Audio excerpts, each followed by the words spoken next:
guys will find that you have passions, and having a passion is a gift. I think we all have passions, and you don't get to choose them. They pick you, but you have to be alert to them. You have to be looking for them. And when you find your passion, it's a fantastic gift for you because it gives you direction, it gives you purpose. You can have a job, or you can have a career, or you can have a calling. And the best thing is to have a calling. And if you find your passion, you'll have that, and all your work won't feel like work. You want to max out your humanity by using your energy to lift yourself up, your family, and the people around you. Theologian Howard Thurman said it best. He said, "Don't ask yourself what the world needs. Ask yourself what makes you come alive, and then go do that. Because what the world needs is people who have come alive." Tomorrow is new. Make the move. Make the action. Whether investors believe this or not, whether your friends believe it or not, whether your parents believe it or not, that's not important. You believe it, your team believe it, and work day and night on this. Make enough mistakes. You fall, you stand up. If you really want to work for yourself, think about the others, because only when the other people are successful, when the other people are happy, you'll be successful, you will be happy. Don't worry about the money. Money follow the people. People should follow the dreams. If you have a dream, just to go ahead. Actually want something, you can have it. Now the question then would be, well, what do you mean by actually want? And the answer is that you reorient your life in every possible way to make the probability that that will occur as certain as possible. And that's a sacrificial idea, right? It's like, you don't get everything. Obviously. But maybe you can have what you need. And maybe all you have to do to get it is ask. But the asking isn't a whim or today's wish.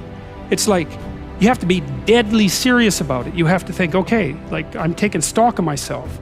And if I was going to live properly in the world, and I was going to set myself up such that being would justify itself in my estimation, and I don't mean as a harsh judge, exactly what is it that I would aim at? Sit on your bed one day and ask yourself, what remarkably stupid things am I doing on a regular basis to absolutely screw up my life? And if you actually ask that question, but you have to want to know the answer, right? Because that's actually what asking the question means. It doesn't mean just mouthing the words. It means you have to decide that you want to know. You'll figure that's out so fast it'll make your hair curl.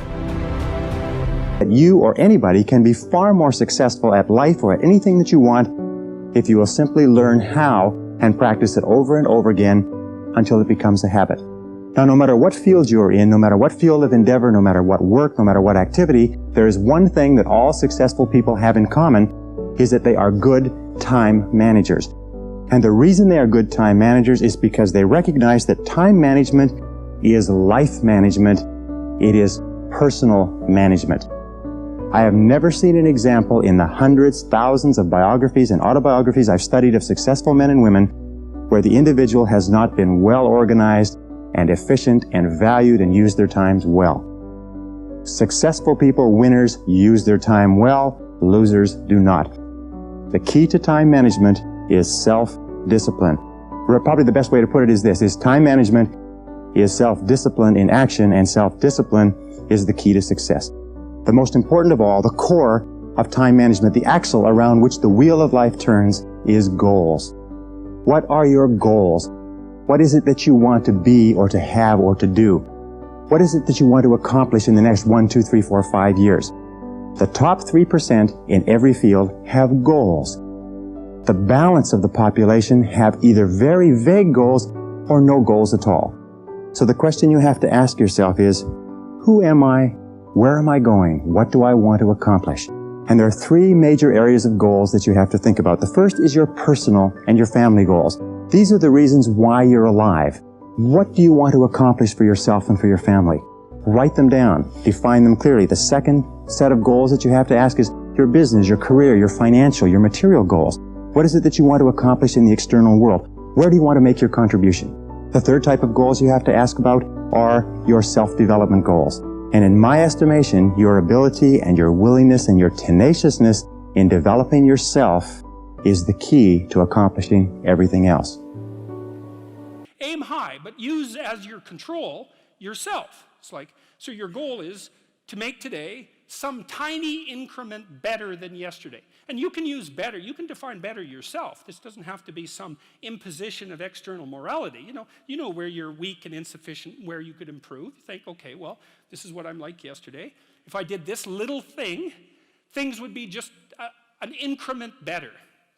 And, well, that's a great thing because you get the ball rolling, and incremental improvement is unstoppable. You can actually implement it, and it starts to generate Pareto distribution-like consequences. It starts to compound. Set a high aim, but differentiate it down so you know what the next step is, and then make the next step difficult enough so you have to push yourself past where you are, but also provide yourself with a reasonable probability of success. Bill Gates, Warren Buffett, Jack Welch, Larry Page, Mark Zuckerberg. The difference between those people and other people, they are always optimistic for the future. They never complain. They always try to solve the problems of the others. When you're optimistic, it's always opportunity. People, same here today. Jack, where is the opportunity? I don't have a job. I don't have this, I don't have that. The best assets you have is that you are young. Don't complain. Let the other people complain. The opportunity always lies where people complain. Think about how you can make things different. And then when you think about this, start to do it. I saw a lot of people, young people, have fantastic ideas every evening. But in the morning, they go to the office same again. If you really want to be an entrepreneur, you have to do the things before the other people do. You have to wake up before the other people wake up. You have to be more brave than the others. People should be less risk averse when there's not much at risk. We do not need magic to transform our world. We carry all the power we need inside ourselves already.